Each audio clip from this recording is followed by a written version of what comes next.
I have the resolution for today to just try to like take things slow and calm and to give time to what I need to give time to, not to get stressed out by achievements and success and what I feel like I'm supposed to be doing.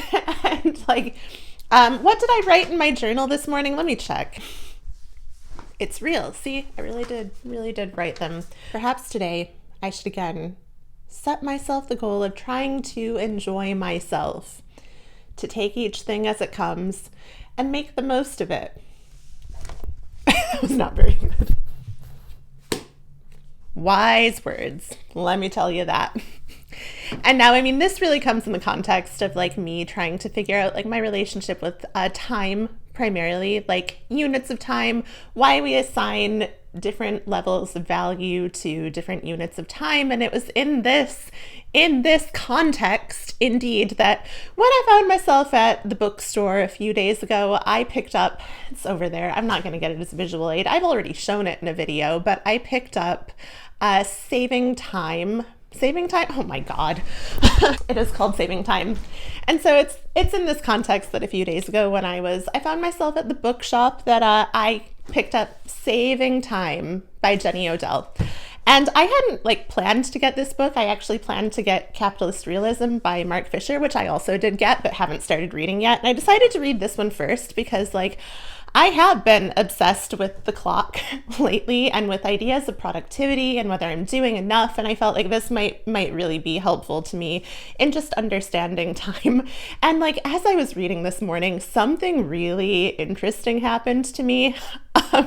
So I made it to chapter 4. And in chapter 4, Jenny Odell goes into like different cultural and also like ecological kind of conceptions of time, like moving away from this very like European idea of dividing time into units and assigning different value to those units based on the activity that you're doing in the unit of time that you are in. And also like the idea that the clock kind of resets itself every day, every 24 hours, and then you get to like go back and have another day and do like pretty much the same activities you did the day before. But like ecological time works very differently from that. Like the way that the natural world, like stuff still happens, time still progresses, but it's more like an unfolding, a linear process. And anyway, I'm reading this chapter and like honestly, like my first thought was, I don't know if I'm that interested in like nature. I don't know. I'm not a nature girl, you know. I support nature. I like that the natural world exists. I think we should do all we can to preserve and conserve it. And I think environmentalism is like one of the most important causes anyway of our time. But at the same time, I'm reading this and I'm like, nature. I don't know if I'm interested in reading about nature, but true to my resolution from this morning, I was like, you know what? I'm going to stick with it and I'm going to try to enjoy the reading experience. So I'm reading about ecology in California. And as I'm reading about ecology in California, you know what pops into my mind though is a perfect exact image of my childhood backyard in Michigan. Like I saw it perfectly in my mind as I'm reading completely unrelated words on the page. And I'm like, it's an interesting memory.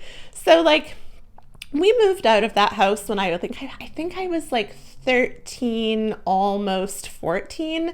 And like, it occurred to me that, okay, like I was right at that time we moved out of that house on the precipice of like moving into the lifestyle that I kind of still inhabit today, this very like hardworking, hard driving, perfectionist lifestyle mindset. Like that was right before I started to get completely obsessed with like, I need to study all the time so I can get into a good college, so I can get a good job, so I can be successful. But before that, when we lived in this house and I played in this backyard that now was completely superimposed onto my thoughts, I was like, oh, wait, was that the last moment in which I actually just got to like, or allowed myself to look at the natural world and just take it in? Was playing in this backyard the last time I really could just observe nature, unconnected to goals and to outcomes for my life, because I think I knew pretty early on, like, I'm not going to be a scientist. I'm not going to be like an ecologist. And so I think I kind of stopped maybe taking an interest in seeing anything in nature because I'm like, well, could it possibly advance me in my life? Like, no. Okay, well, then I can't give it my time. I'm only giving my time to things that will advance me as a person. And so then I just am reading this and I'm like, huh, yeah, I think I'm like exactly the problem that Jenny Odell is talking about in like people trying to move too fast and divide everything into units and to assign value to activities. And okay, yes, point taken, point taken. I see that. So it's an interesting observation for this morning. Anyway, so I'm going to try to maybe go outside today and just try to observe things. I might try to observe a few things in the natural world. I also think I might go to a coffee shop. It's Halloween. 1 minute.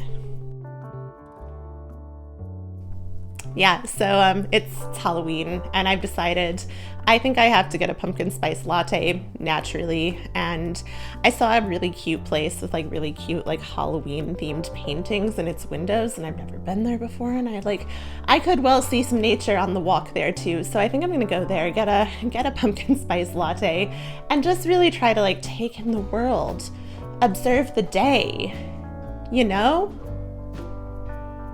And so out I went.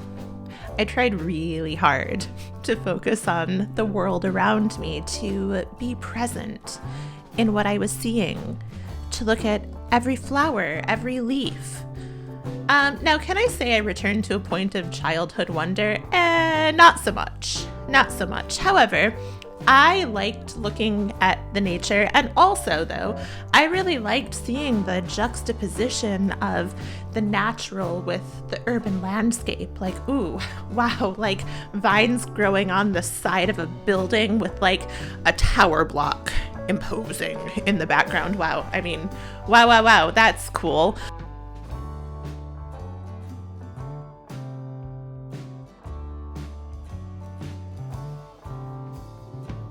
So I walked for about an hour. I tried to take my time. I tried really hard not to stress myself out and to just take it, one step at a time.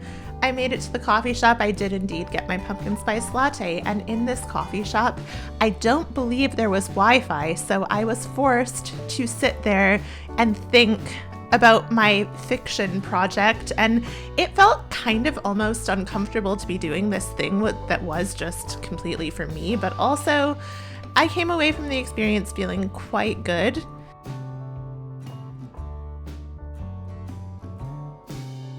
Now, maybe I was still a little anxious, still a little worried about how much time I had taken for writing with no immediate outcome, but I also felt a little more emotional, a little more connected to something in my past that I couldn't quite name.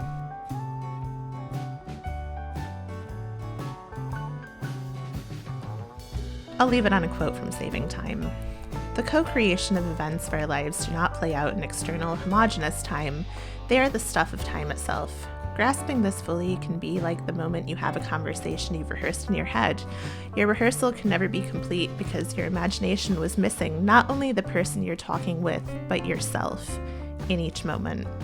The person changing and responding as the conversation proceeds.